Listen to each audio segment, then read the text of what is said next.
बिस्मिल्लाहिर्रहमानिर्रहीम। अस्सलाम वालेकुम दोस्तों, मैं हूं मोहम्मद आफाक और मैं आपको अपने यूट्यूब चैनल connect.786 पर खुशामदीद कहता हूं। अगर ख़ुद को देखने का ज़ाविया बदलोगे तो ही ज़िंदगी बदलेगी। दूसरे लोगों, मुख्तलिफ़ अशिया की कीमतों, मौसम की शिद्दत है, गर्मी सर्दी है, मुल्क के सियासी और मुआशी हालात हैं और ये सब तब्दीलियों समेत ऐसी कई चीज़ें हैं कि जिनमें आपका कोई अमल दखल नहीं होता और ना ही आप इनको तब्दील कर सकते हैं। लेकिन खुशी और खुशकिस्मती वाली बात यह है कि आप अपने आप को कंट्रोल कर सकते हैं। अगर आप अपनी अंदरूनी दुनिया में तब्दीली ला सकते हैं तो आप उस हर चीज़ को बदल सकते हैं जिसे बदलने की आपके अंदर ख्वाहिश मौजूद हो।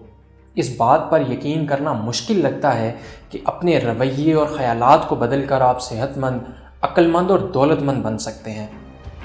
लेकिन यह हकीकत है कि अपनी ज़ात में तब्दीली आपकी ज़िंदगी के हर पहलू को ड्रामाई तौर पर मुतासिर करती है। अगर आप अपनी ज़िंदगी को बेहतर से बेहतरीन बनाना चाहते हैं तो मेरे साथ रहना।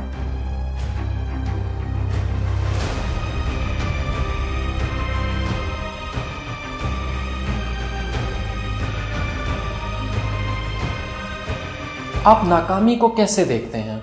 मुख्तलिफ़ चीज़ों को देखने और परखने का अंदाज़ आपकी कारकर्दगी को मुतासिर करता है। मिसाल के तौर पर आप नाकामी को परेशानी के रूप में देखते हैं तो आप ख़ुद ब खुद नाकामी की तरफ खींचे चले जाते हैं। आपको हर हाल में ये रवैया बदलने की ज़रूरत है। नाकामी को मनफी अंदाज में लेने के बजाय अगर आप उसे कामयाबी की शाहराह पर उठाया जाने वाला वो पहला कदम तसव्वुर करें तो उसके हैरान कुन मस्बत असरात मुरतब हो सकते हैं। नाकामी का मतलब सिर्फ ये है कि वो तरीका जिस पर आप अमल पैरा हुए या जो आपने काम किया वो नाकाम हुआ, आप नहीं। हकीकत में इस आर्जी नाकामी ने आपको एक और मौका दिया कि आप अपना तरीक़ाकार बदल कर दोबारा कोशिश करें। आप मुस्तकबिल में नाकाम या कामयाब इंसान की सूरत में सामने आएंगे। इसका दारोमदार इस बात पर है कि आप नाकामी को किस ज़ाविये से देखते हैं। इसे आगे बढ़ने के लिए एक अच्छा मौका समझते हैं या सब कुछ छीन लेने वाली एक बला।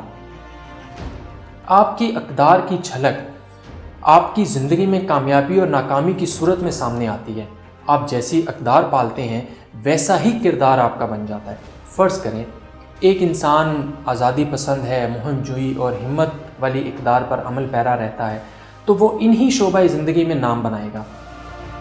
और अगर कोई सखावत, रहमदिली या परहेज़गारी वाली अक़दार पर अमल करता है तो इन्हीं ख़ुसूसियात के बिना पर जाना जाएगा। अब फ़र्ज़ करें एक इंसान दौलत, ताकत और लालच जैसी अक़दार जो मस्बत और मनफी दोनों हैं पर अमल पैरा रहता है तो उसकी ज़िंदगी इन्हीं का आईना होगी। अगली चीज़ है अकायद, यानी आपके अकायद और एतक़ादात भी इस बात के गम्माज़ होते हैं कि आप दुनिया को किस नज़र से देखते और परखते हैं। अगर आपका ख़्याल है कि दौलत तमाम बुराइयों की जड़ है और इसे इकट्ठा करने के लिए आपकी जानिब से की गई तमाम कोशिशें गारत जाएंगी क्योंकि आप जिस चीज़ को हासिल करना चाहते हैं आपके नज़दीक वो न सिर्फ बुरी है बल्कि तमाम बुराइयों की जड़ है। इस सोच के तहत बिलफ़र्ज़ अगर आप दौलत हासिल कर भी लेते हैं तो आप उसे अपने अक़ीदे और यकीन के मुताबिक अमल करते हुए बुरे कामों पर ख़र्च करेंगे। ऐसा करना यकीनन बुरे नताइज का सबब बनेगा। इसके अलावा अगर आप ये सोचते रहते हैं कि दूसरों के साथ अच्छा बर्ताव कर ही नहीं सकते तो इससे आपकी मुआशरती ज़िंदगी अज़ाब बनने में देर नहीं लगेगी। दोस्तों अगली चीज़ है रवैये। अगर आप ऑप्टिमिस्टिक हैं तो आप हर वो काम कर सकते हैं कि जिसके बारे में सोचा जा सकता है। इसके बरक्स आपका रवैया अगर पेसिमिस्टिक है तो नताइज हासिल करना तो दरकिनार, किसी काम के लिए कोशिश करना भी आपके बस में नहीं रहता। इससे आप बहुत जल्द मायूस होकर हिम्मत हार देते हैं और आगे बढ़ने की ख्वाहिश तर्क कर देते हैं। लेकिन अगर आप ऑप्टिमिस्टिक हैं तो आप मुश्किल से मुश्किल हालात में भी सब्र का मुज़ाहरा करके अच्छे की उम्मीद रखते हुए बेहतरीन नताइज दे सकते हैं। अपनी ज़िंदगी का जायज़ा लें, नाकामियों और कामयाबियों पर गौर करें और इस बात का तयन करने की कोशिश करें कि अब तक हासिल होने वाले नताइज, यानी आप ज़िंदगी के जिस मोड़ पर खड़े हैं, चाहे वो मस्बत है या मनफी है, कौन सा रवैया है जिसने आपको सबसे ज़्यादा मुतासिर किया है। आया कि ये रवैया ऑप्टिमिस्टिक था या पेसिमिस्टिक।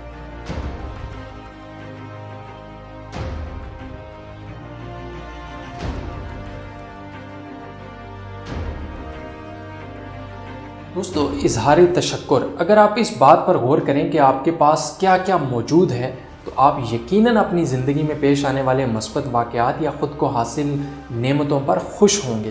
یہ رویہ آپ کی خوشیوں اور نعمتوں میں اضافے کا سبب بنے گا۔ اس رویے سے نہ صرف آپ کی پریشانیاں کم ہوں گی بلکہ زندگی کے بارے میں نقطۂ نظر بھی بدل جائے گا۔ اس کا جائزہ لینے کا بہترین طریقہ یہ ہے کہ ہر صبح یا رات کو کچھ دیر کے لیے ان چیزوں پر غور کریں جو آپ کو حاصل ہیں۔ یہ عمل آپ کے اندر ایک شکر کا جذبہ پیدا کرے گا جو آخر کار مثبت تبدیلیوں کا پیش خیمہ ثابت ہوگا۔ اگر ایمانداری سے اس پہلو پر غور کریں تو ایسی چیزوں کی ایک طویل فہرست آپ کے سامنے آ جائے گی جن پر اظہار تشکر فرض ہو جاتا ہے۔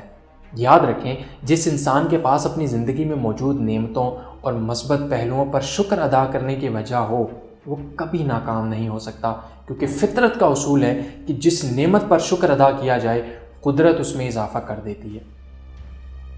شکر ادا کرنے کی عادت کا سب سے بڑا فائدہ یہ ہوتا ہے کہ انسان کبھی بھی مایوس نہیں ہوتا، اور جو مایوس نہ ہو وہ کبھی ناکام نہیں ہو سکتا۔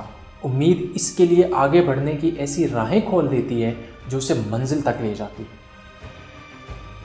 دوستو، خیالات ہمیں محسوس نہیں ہوتا اور نہ ہی ہم دیکھ سکتے ہیں، مگر حقیقت یہ ہے کہ ہمارے خیالات مکمل طور پر ہمارے اپنے کنٹرول میں ہوتے ہیں۔ اس کی واضح مثال یہ ہے کہ آپ چاہیں تو دولت اور کامیابی کے بارے میں سوچتے رہیں، چاہیں تو ناکامی اور محرومیوں کے بارے میں سوچتے رہیں۔ جس قسم کی سوچ آپ کے دل و دماغ میں گھر کر لیتی ہے ویسی ہی سوچیں بار بار آتی ہیں۔ یہ بھی کہا جاتا ہے خیالات اشیاء ہیں، آپ جیسا سوچتے ہیں ویسے ہی بن جاتی ہیں، اس لیے ہمیشہ مثبت سوچیں۔